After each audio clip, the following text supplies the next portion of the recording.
changed to Heidegger. History of the. Just another win. Nice. That's probably not like most first day of philosophy class. I guess that is kind of how his name sounds, right?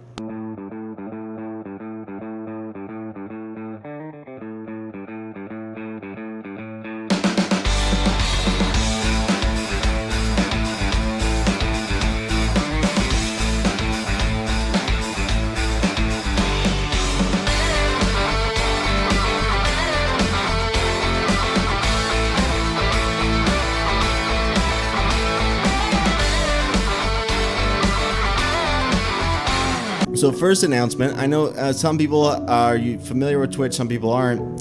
For those of you who don't know, when a streamer like me has these exclamation points and a word after, that means that if you type it in the chat, something happens. I actually have a lot, but the two important ones I want to tell you about right now that are in there are the syllabus. So that will tell you the syllabus for our course. And as you can see, when you do that, the link pops up.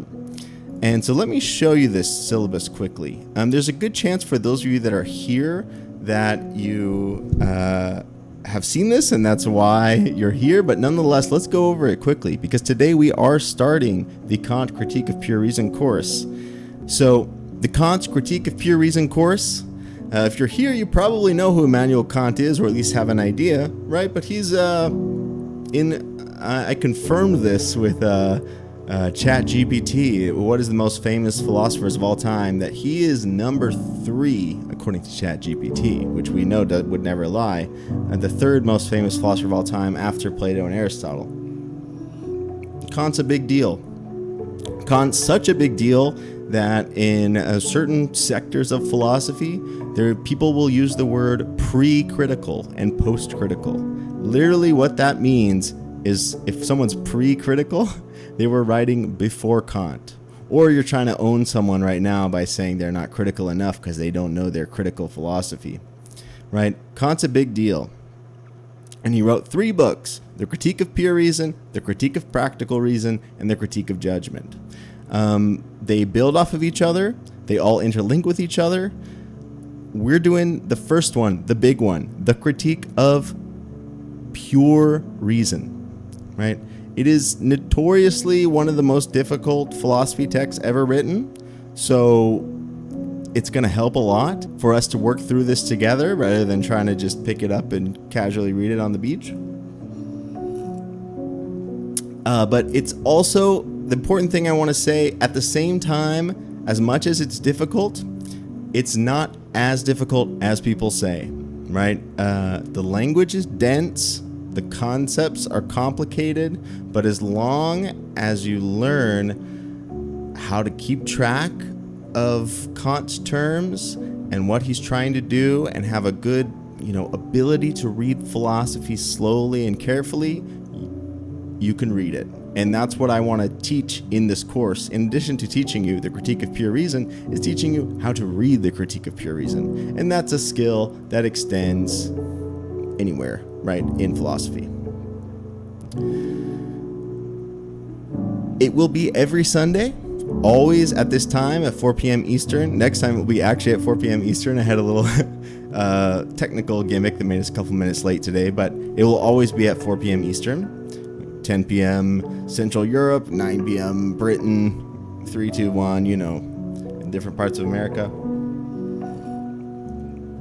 And the VODs will be saved. So Twitch keeps the VODs for 60 days after. And then it deletes them. So we have 60 days to watch it on Twitch if you can't make it live.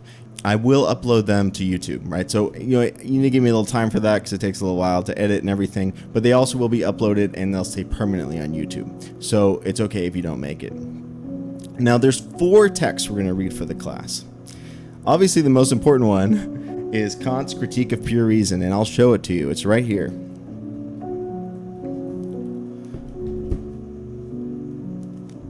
Kant's Critique of Pure Reason. This is the Cambridge edition.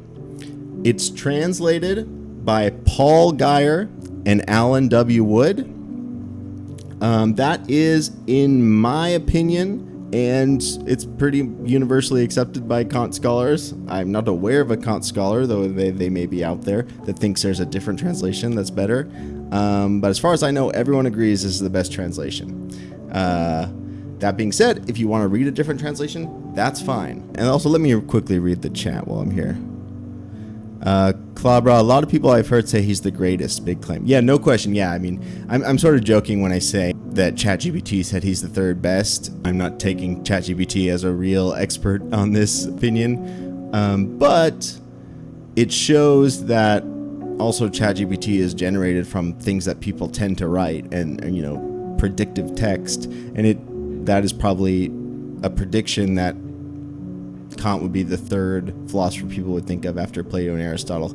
Many people, no question, do think Kant is the greatest philosopher.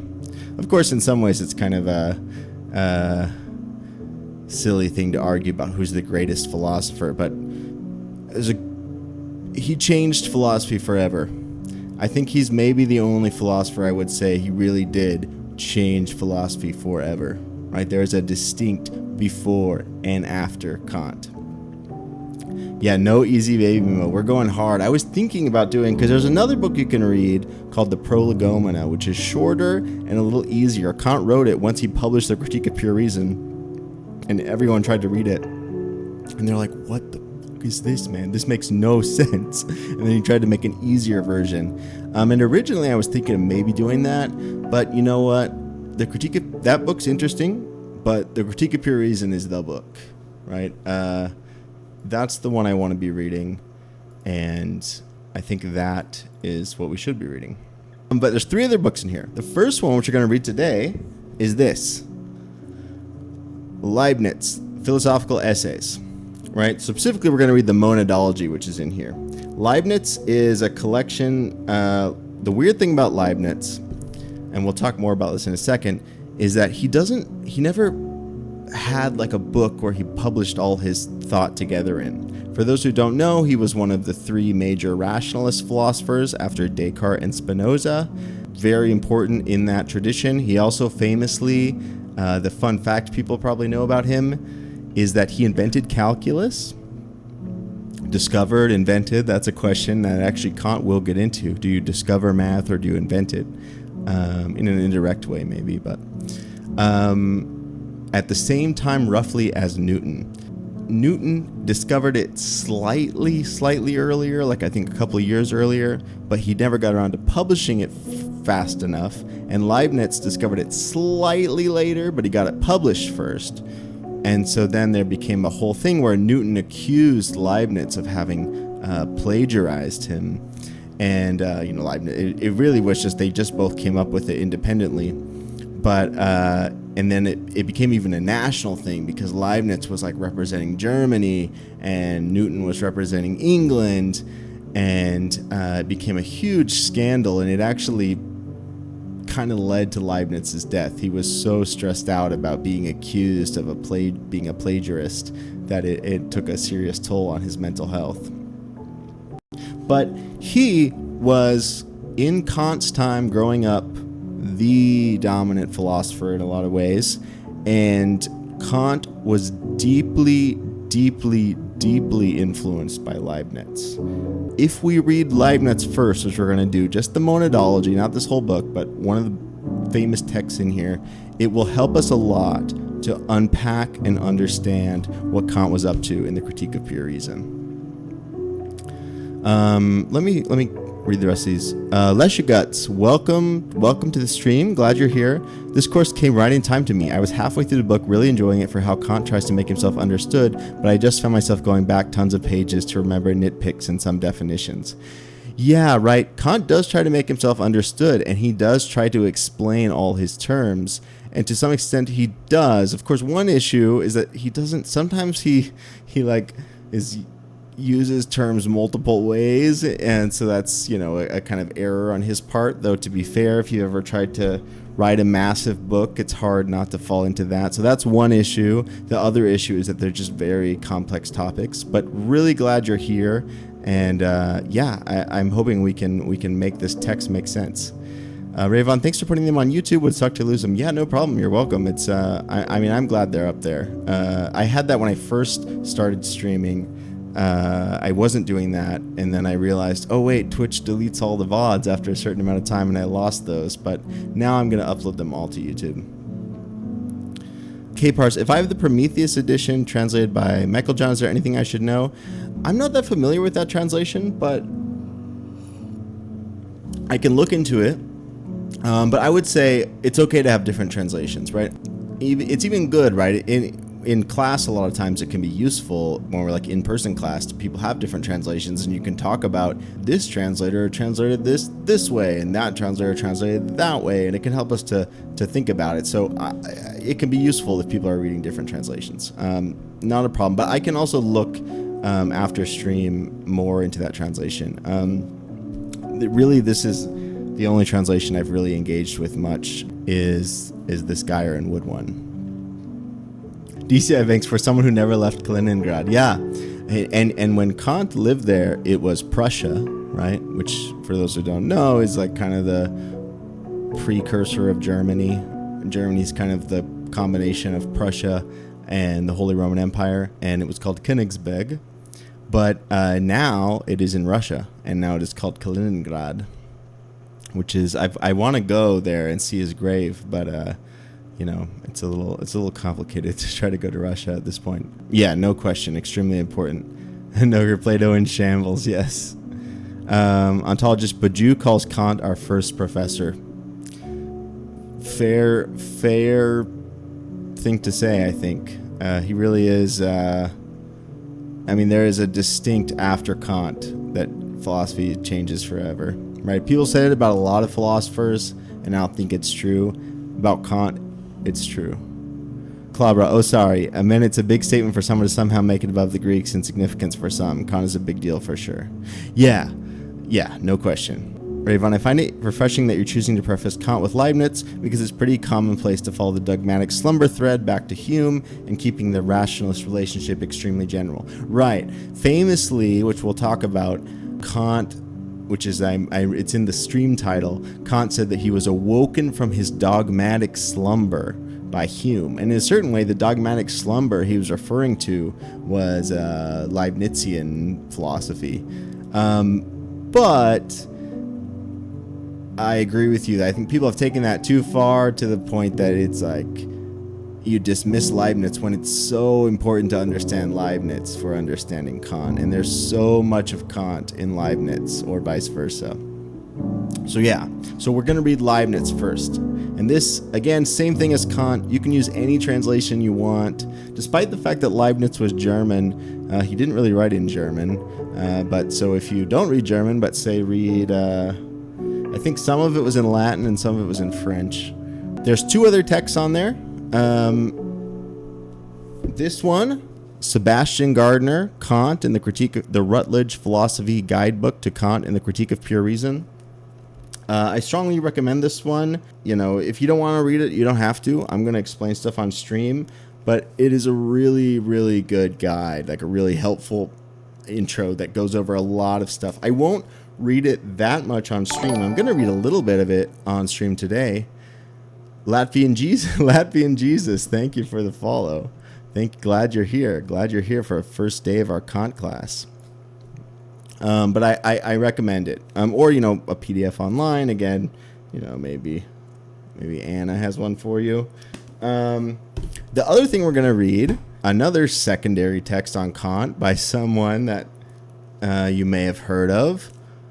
Martin Heidegger, the phenomenological interpretation to Kant's Critique of Pure Reason.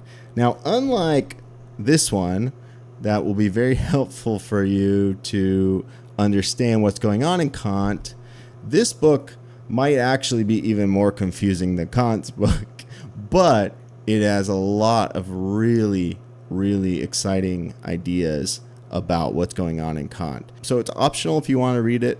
And I would wait, even if you do want to read it, unless you already know the Critique of Pure Reason pretty well, to focus on Kant first before you start reading this one. But I will talk about this one on stream as well. I think it puts a lot of interesting perspective on Kant in how Heidegger reads it. This was actually a course that Heidegger taught. So this was him teaching students a critique of pure reason class, like we're doing now. So we're teaching the teaching of a class on the subject that we're teaching. So those are the 4 books for the course, right? The way it's going to work is that in between every, at the end of every session, I'll give you an idea what we're going to talk about next time. We're doing this in like a philosophy, grad seminar kind of way, meaning not like in undergrad where it's going to be like you're assigned read pages 15 to 25 before next time and there'll be a quiz or something, right?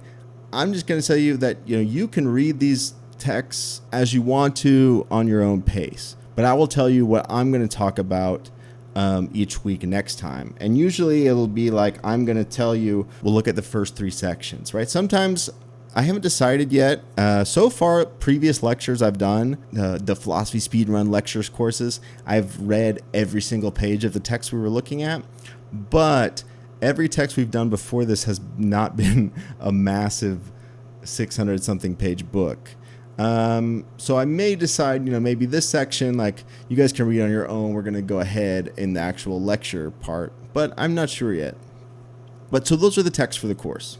The other thing I want to say, the other important exclamation point here is the Discord. Please join the Discord. The other thing about, in addition to these lectures that can hopefully help people through reading this, is that we can talk, right? I'll be on there. If you have questions, I'll answer them, or if you just have things you want to say. But also other people can answer your questions too, and we can also have it be kind of a live reading group, reading along in the text. Ontologist, well, this is like first every day of philosophy class ever. Yeah, I know, this is the literal like first day, syllabus day.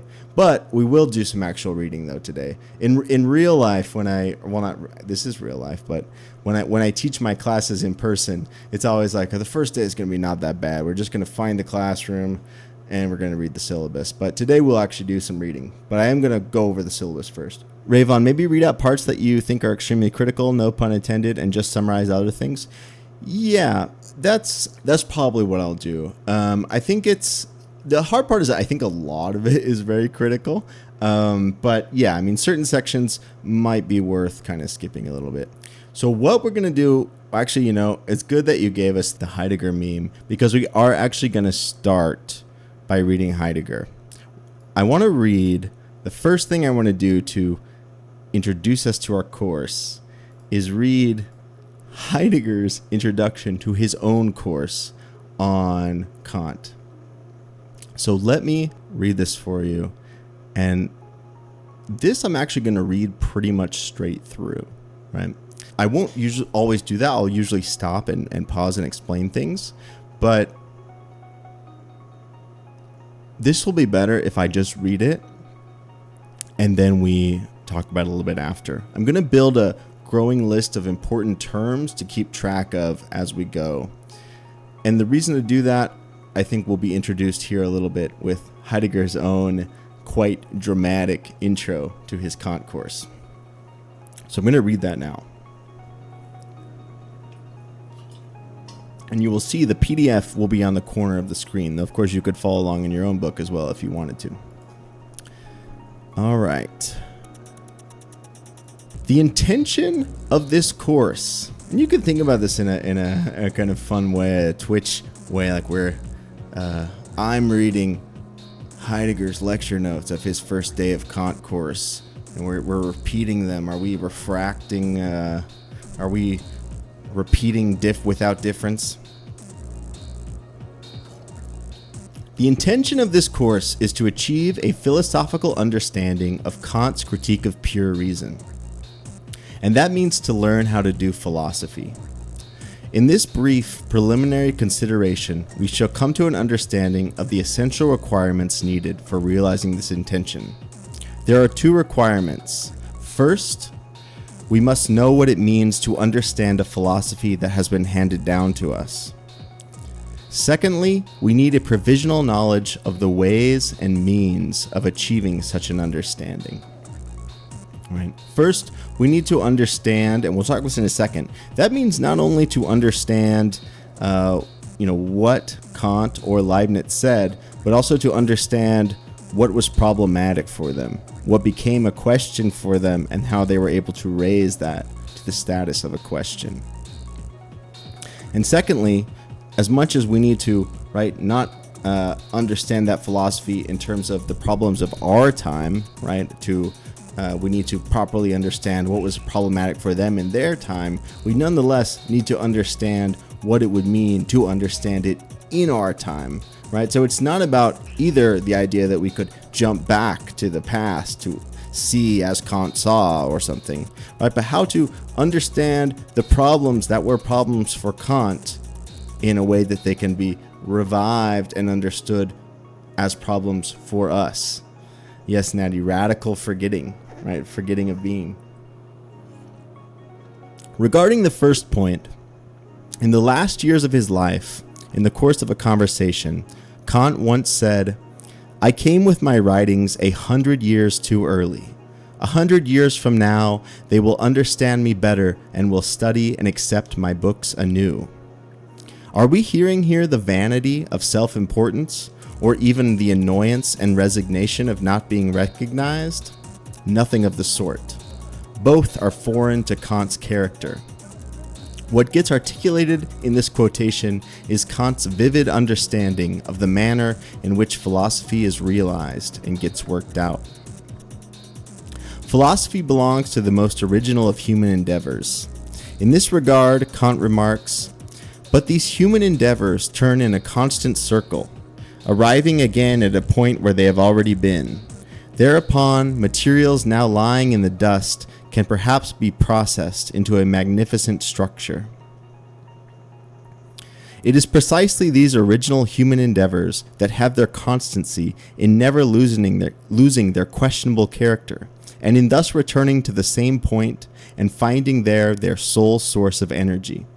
The constancy of these endeavors does not consist in the continued regularity of advancing, in the sense of a so-called progress.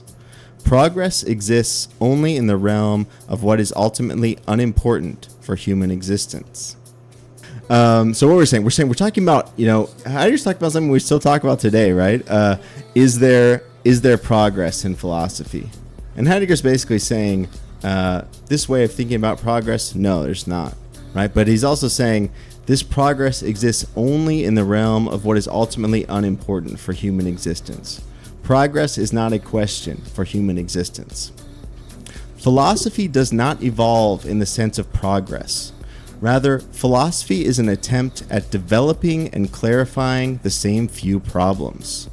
Philosophy is the independent, free, and thoroughgoing struggle of human existence with the darkness that can break out at any time in that existence. And every clarification opens new abysses. In a certain way, to clarify in philosophy is only to open new problems, new questions. So now, that's a big claim. Progress is not connected with existence. Yeah, and I think he probably means it in a specific way if we keep reading. Yeah, this is Heidegger. This is Heidegger's first day. He's talking to students in Freiburg of his Kant class. Right, so we're reading his intro to Kant class before we start our Kant class. Thus, the stagnation and decline of philosophy do mean... I'd love to know what he thinks the darkness are given his... Well, for him, I don't even think it's going to be a bad thing, right? He's opposed to the idea of that philosophy would be the, clarification of everything, right? Because any clarification, as he's saying, will open new questions. It's this phenomenological way, a simple way of putting it. If I hold up something, I'm trying to see something I can hold up. The book, right? You can see it from one angle, but to see it from this angle, the back has to be obscured from you. But I can turn it around and show you the back, but now the front's obscured from you or something, right? Of course, phenomenology is not only about vision, but that's one way to think of, easy way of thinking about it. And that's kind of what he has in mind here, right? That every clarification will open something new, but it will close other things off, and it will also, even more importantly, open new questions. Thus, the stagnation and decline of philosophy do not mean not going forward anymore. Rather, they point to having forgotten the center. Therefore, every philosophical renewal is an awakening in returning to the same point.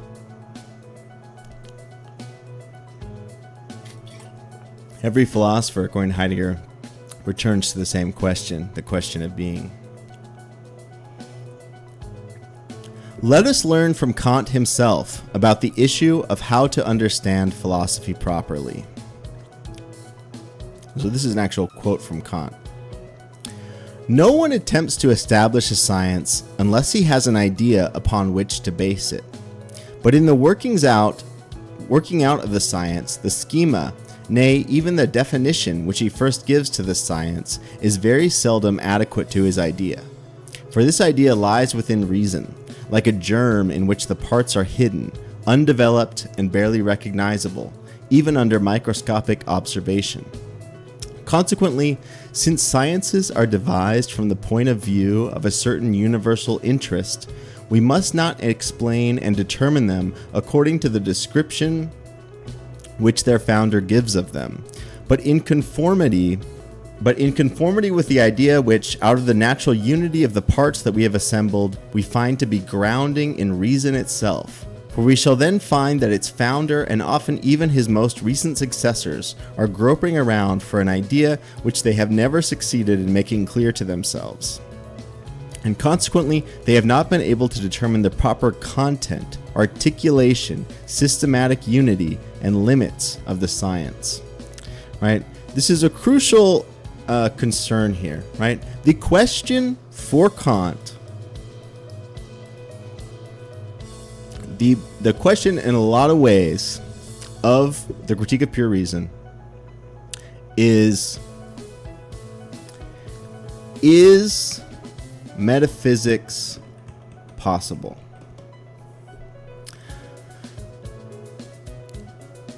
Leibniz, as we're going to see, is doing metaphysics. The question, but Leibniz was a rationalist, like Descartes, like Spinoza, and he thought in reason there could be a ground for metaphysics. Exactly how we're going to do it, that might be the problem, but it's obvious that you can found metaphysics in reason, right? In Kant, we're critiquing pure reason, right? And critique, it's important to understand, is about splitting, right? That's the etymological meaning of critique, to split off, right? And in this sense, the word limit is crucial. Right now, as you go into Kant, this is a word you want to have in your mind, limit, right? To critique is fundamentally to bring something within its limits, within its bounds, right? Reason is outside of its bounds in Leibniz for Kant. And the Critique of Pure Reason is going to put reason back in its bounds. That doesn't mean to say why reason's bad and we shouldn't use it, but rather to see how to reason precisely by putting within limits. Noger says, asking if metaphysics is possible is a category mistake to me. Metaphysics is necessary. Asking if it is possible is like asking if it is not necessary.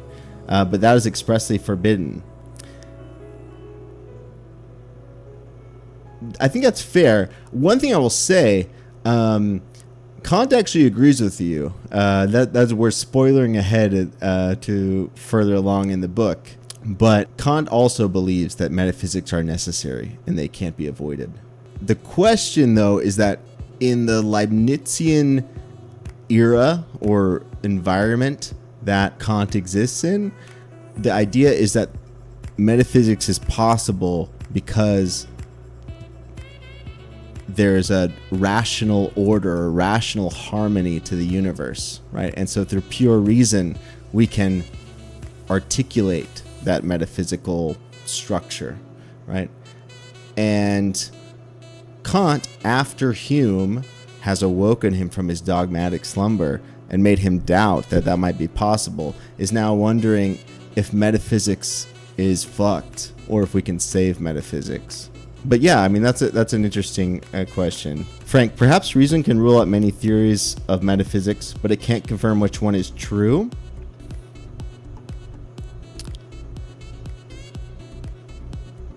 that's also where you could have, that's also going to be, we're asking the right questions because that's where we're going to go in the text. Kant has eventually, that's way down the line, these things called antinomies, where he's going to talk about exactly things that seem equally plausible despite being opposites, and there being fundamentally no way to decide one or the other. So, and also great to see you, Frank. Glad you're here. K-Parse, is the world even rational? What if existence is nonsensical? That's the worry. That's the worry that Kant has, right? And, we are technically reading Heidegger right now. Heidegger does think the world is fundamentally irrational, right? So, that's how he's trying to end up grounding it in nothingness, or the absurd, some could say, although Heidegger wouldn't use that word. But that's a question as well. Yeah, I know, ontologist. But see, I'm glad people are asking the right questions. But it's a big book, and we got to start smaller to build our way up to those huge questions. Let me finish out this little section from Heidegger. Applied to Kant himself, this means that we are not supposed to hold on to the merely literal description which he, as the founder of transcendental philosophy, gives of this philosophy. Right? If you don't know that already, also, that's really important. Right? Kant is taken to have invented transcendental philosophy. Right? A really simple way, and I talked about this, I've talked about this before, but this is our first day of class, so we should go over it again, of understanding transcendental philosophy is you think of something that must be the precondition for something else, right? If X, then Y, right? So like if, what would be a good example? I'm trying to think of something that's just like really normal and everyday. If there's brownies on the kitchen table, then someone must have cooked them, right? And then I see that there is brownies on the kitchen table. Then I can backwardsly infer that someone did cook them, right? Because they can't just cook themselves, right? In a certain way, that's a transcendental argument, right? Yes, it's like if and only if, Frank. It's just like the reverse of how we, like the classic way of saying, if P then Q, P therefore Q. This is more like if P then Q, Q therefore P, right? But we'll talk about that in a second, right? In a certain way, in this case, the Y is like variable Y is reason, right? What would have to be the case for us to have reason or knowledge? That's what Kant's trying to find out, and that's where he comes up with his transcendental philosophy. Yeah, exactly, Raven. Or like assuming Y exists, what X will produce it? What X necessarily has to be the case for Y to be the case? It very often nowadays gets called the conditions of possibility, right? The X is the conditions of possibility. Rather, we must understand this idea, i.e., the determinate parts in their entirety, from out of that which grounds the idea. We must return to the factual ground behind what is rendered visible by the first description. Thus, in grasping a philosophy which is handed down to us, we must comport ourselves in a manner which Kant emphasizes with regard to Plato's doctrine of ideas. I need only remark that it is by no means unusual, upon comparing the thoughts which an author has expressed with regard to his subject, this is Kant again, whether in ordinary conversation or in writing, to find that we understand him better than he understood himself, in that he has not sufficiently determined his concept and therefore has sometimes spoken or even thought in opposition to his own intention. And people do say that about Kant now, right? Part of the reason people who defend the difficulty of Kant's writing style is Kant was, grasping his way towards a very radical, very new concept. And in some sense, he could not fully understand it, right? But we can look back in the wake of his invention and go back to what he wrote and make sense of it with the benefits that he didn't have of not being the first to discover it. So I read this already, that we can understand later better the philosophers of an earlier time. According to this, then, to understand Kant properly means to understand him better than he understood himself.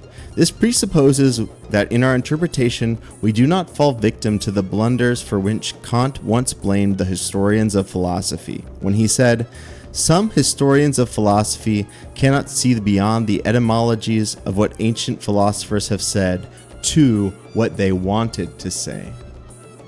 Accordingly, to understand properly means to concentrate on what Kant wanted to say. That is, not to stop at his descriptions, but to go back to the foundations of what he meant. It's a similar theme throughout Heidegger, this approach where he says, for instance, you would learn more of Nietzsche by trying to think being than you would by reading Nietzsche directly, right? This idea, it's not about, being the scholar going through and memorizing every text someone ever wrote, but rather thinking through the same matters that they are thinking through. Thus, our intention and task in properly understanding Kant's critique of pure reason necessarily includes the claim to understand Kant better than he understood himself. Is this not being presumptuous, putting down the earlier by what comes later and has presumably advanced? But we know already that there is no advancing here, in the sense of external progress. It makes no sense to say that Plato, Aristotle, or Kant is surpassed. There is no presumption or disdain in our intention to understand an author better, in that this intention expresses nothing other than our appreciation of what wants to be understood better. For when we comprehend properly what understanding better means, we realize from the first that such understanding is possible and meaningful only where something intelligible is already there, which contains in itself the possibility of being traced back to its foundations. In saying that there is something we intend to understand better, we are saying that it contains within it a content in which we ourselves can grow. By contrast, everything which drifts on the surface and, on the basis of its trivial and vacuous character, gives no clue to an interpretation, can also not be understood better. To be able to be understood better and to be worth being better understood is a privilege, and precisely not an indication of something of inferior quality. Every semblance of presumption disappears completely when we comprehend that even those who understand better are in need of a new interpretation, just when they understand appropriately and hit upon new foundations. Thus, there is no reason to take oneself as absolute in the bad sense. There is a significant darkness in every philosophical endeavor, and even the most radical of these endeavors remain finite. Such an endeavor sees itself as absolute in the genuine sense only when it comprehends itself as finite, right? In other words, that we are finite ourselves, right? We come to the text from our own attempt to understand from our particular place and time, and to enact the thinking that was thought then in our own way, in our own time, right? But there's no God's eye view outside of time. Falafel's a critique of new reason. Yeah, exactly. Klabra, for sure you can see some Derrida here, no final interpretation and such. Yeah, I mean, I don't know how many, for whatever reason, I think this is not widely known, but Derrida is a Heideggerian, like pure and simple. Like Derrida is so deeply influenced by Heidegger, and he doesn't even deny that, but I don't know what the reason for that is. I think part of the reason might be that Derrida got taken up like outside of philosophy and like literature and art and stuff, and for whatever reason Heidegger didn't as much, so people were reading Derrida without realizing that, Derrida is a Heideggerian maybe or something. I mean, a lot of people know that, but it's not as widely known as people realize. But yeah, you're totally right, Klabra. Understanding appropriately as understanding better is no mere rejection of what is understood, but rather giving it validity. A philosophy truly has validity only when its own power is released and the possibility is provided for it to deliver a shock and to make a difference. Right? This is an important concept for what philosophy is for that you get from Heidegger. It's very influential. And he kind of gets it from Nietzsche, right? This idea that it shocks you out of your everyday and makes you confront the question of being. This happens only when the philosophy in question enters the possibility of saying what that philosophy wanted to say. To let Kant speak in this matter then just means precisely to come to grips with him. Understanding better expresses the necessity of the philosophical struggle that goes on within every real interpretation. We need to see that merely narrating and describing what is in a text does not guarantee anything like a philosophical understanding. Of course, simply being prepared for coming to grips with Kant, while certainly necessary, is not a sufficient condition for interpretation. A second thing is needed: the ways and means for achieving such a better understanding. It is of little use to deal in any detail with the method of interpretation before the object of the interpretation is sufficiently known.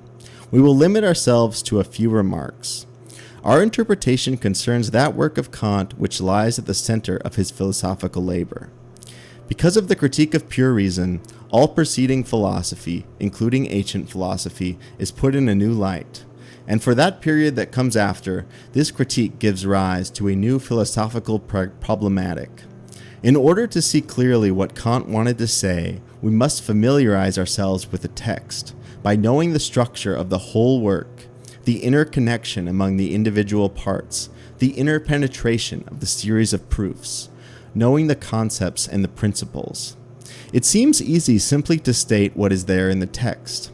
However, even if we thoroughly appropriate the concepts, the question, and the conditions, by clarifying them or by determining their origin from out of the tradition and their transformation in Kant, even then we do not yet grasp what is in the text. In order to go that far, we must be able to see what Kant saw, as he determined the problems, came up with a solution, and put it into the form of the work that we now have before us as the critique of pure reason. It is of no use to repeat Kantian concepts and statements or to reformulate them. We must get so far that we speak these concepts and statements with Kant, from within and out of the same perspective. Thus, to come to know what Kant means demands that we bring to life an understanding of philosophical problems in general. However, the introduction of philosophical problems will not precede the interpretation. Rather, through the act of interpretation, we shall grow into the factual understanding of the philosophical problematic. It will then become clear that and how Kant took an essential step in the direction of a fundamental elucidation of the concept and method of philosophy. But penetration into philosophical knowledge reveals at the same time the basic difference between philosophy and science, and every science. However, the difference simultaneously makes visible how the sciences and philosophy originally belonged together. In interpreting the Critique of Pure Reason, we do not merely take note of Kant's opinions and statements. We should grasp the main problems of his philosophical work, which means that we should learn how to do philosophy. Accordingly, several intentions come together in our lecture course: an examination of the Critique of Pure Reason, an introduction into the basic problems of philosophy, and an exercise in interpretation and in the actual philosophical appropriation of philosophical investigations. When the inherent structure of the Critique of Pure Reason calls for it, we shall on occasion deal with Kant himself, with his philosophical and scientific development, with his relation to the tradition and to what came after him. Thus, these historical considerations shall also support and complete the interpretation. To this end, we must also consider other writings of Kant. However, the first and foremost goal is to understand philosophically the unified whole of the Critique of Pure Reason. The designation of this interpretation as phenomenological is meant initially to indicate only that coming to grips with Kant takes place directly within the context of the current and living philosophical problematic. What phenomenology is all about should be demonstrated in the course of the interpretation itself. And so you can tell that this is actually really is a lecture that that Heidegger gave to his students, because he then proceeds to do what I just did earlier and say which editions of the text they should get. So I wanted to open with that little intro from Heidegger, both because I think it has some real pizzazz to get us hyped up about reading Kant, but also I think his basic distinction there is right. That Kant fundamentally changed what it means to do philosophy. And that's kind of what Heidegger means when he says the question in a certain way is not, did Kant get it right or not, in a certain way. I mean, that's a relevant question, but that's a less important question than the real question, which is, how did Kant change how we think forever?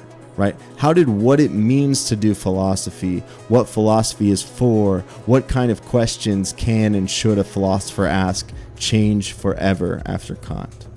All right, it's a big claim to make, but Kant is actually a philosopher, maybe the philosopher, about which you really can say that he did do that. And so we'll think about this as we think first about Leibniz, which is why we're going to start with Leibniz. Leibniz is, if we think of Kant as the moment, that precise moment that philosophy changed forever, then we can ask the question, what point had philosophy come to? What was philosophy in the moment right before it changed forever?